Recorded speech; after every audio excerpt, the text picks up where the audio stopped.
Berjumpa lagi dalam permenungan kita edisi Sabtu 17 Juli 2021 dalam pekan ke-15 masa biasa.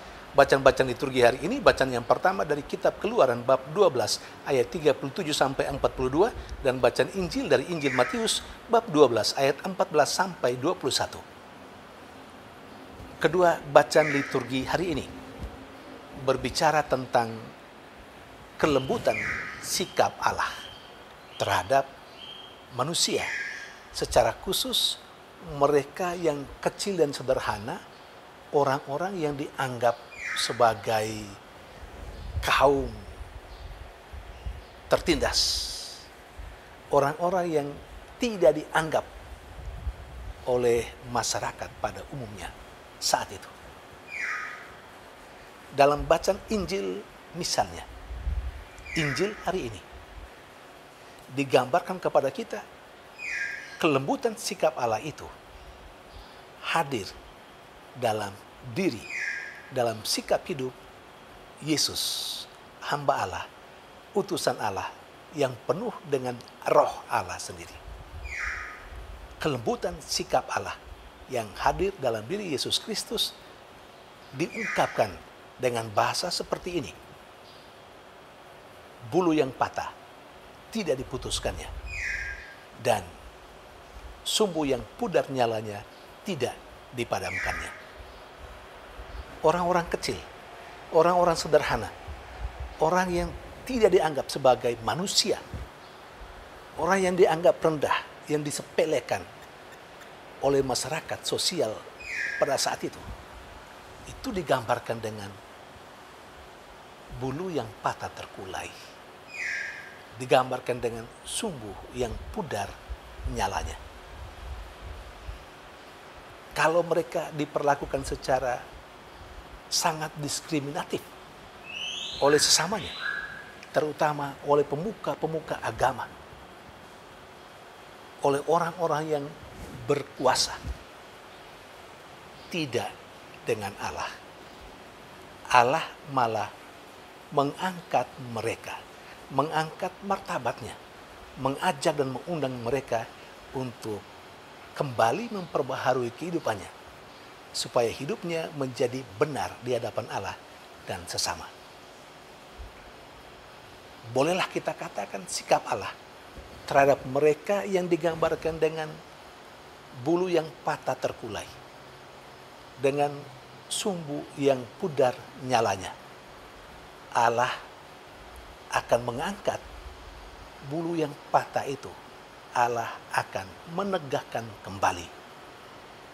Allah akan membuat mereka yang digambarkan dengan sumbu yang pudar nyalanya. Allah membuat mereka memiliki sinar, cahaya, sumbu yang terang nyalanya. Itulah sikap Allah yang lembut, yang nampak dalam sikap Yesus Kristus sendiri. Kita pasti tahu bagaimana sikap Yesus terhadap orang-orang berdosa sangat bertentangan dengan sikap orang-orang Farisi, ahli-ahli Taurat, para pemuka agama saat itu terhadap orang yang dianggap kecil dan sederhana dan orang berdosa.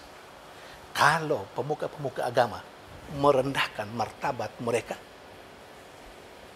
Yesus datang untuk membuat mereka kembali berdiri tegak, membuat mereka kembali menjadi manusia yang benar di hadapan Allah.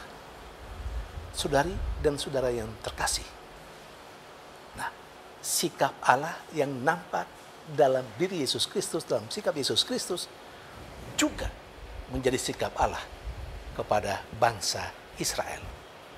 Bangsa Israel dengan keadaan situasi kehidupan di tanah Mesir sebagai bangsa yang tertindas, itu bolehlah kita katakan atau bisa digambarkan dengan bulu yang patah terkulai atau sumbu yang pudar nyalanya. Tetapi Allah lain dengan sikap Firaun. Allah hadir untuk menegakkan bulu yang patah itu, yang sudah terkulai. Allah hadir untuk membuat bangsa Israel yang diibaratkan dengan sumbu yang sudah pudar nyalanya, membuat bangsa Israel bernyala dengan terang dengan cara membebaskan mereka keluar dari tanah Mesir. Saudari dan saudara yang terkasih, kita hidup dalam sebuah persekutuan, entah dalam keluarga, di level lingkungan, di level wilayah atau paroki, atau keuskupan, bahkan masyarakat luas. Kita hidup berdampingan dengan orang-orang yang diberi label sebagai bulu yang patah terkulai dan sumbu yang pudar nyalanya. Kita diajak untuk menjadi dan memiliki sikap dan semangat Allah sendiri. Sikap dan semangat Yesus sendiri. Yakni kita hadir untuk menunjukkan sikap Allah yang tidak pernah menghancurkan orang yang sudah jatuh. Kita harus hadir untuk menyatakan bahwa Allah mengasihi dan mencintai mereka, orang-orang yang dianggap berdosa, orang-orang kecil yang tidak dianggap sebagai manusia oleh masyarakat pada umumnya.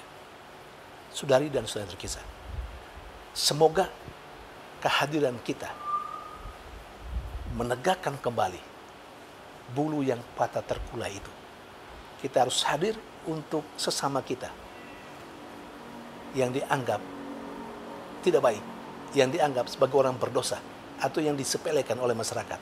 Kita hadir untuk membuat orang-orang itu tegak kembali. Bulu yang tidak lagi patah terkulai, tetapi bulu yang berdiri tegak. Kita juga harus hadir membuat saudara-saudara kita yang mendapat perlakuan yang diskriminatif, supaya mereka menjadi sumbu yang tadinya nyalanya pudar. Kita hadir untuk membuat mereka nyalanya menjadi terang kembali. Saudari dan saudara yang terkasih, semoga Tuhan menolong kita untuk melaksanakan peran kita untuk memiliki sikap hidup seperti sikap Allah sendiri yang lembut kepada manusia atau sesama kita yang dianggap sebagai orang-orang terbuang dalam kesehariannya. Tuhan memberkati.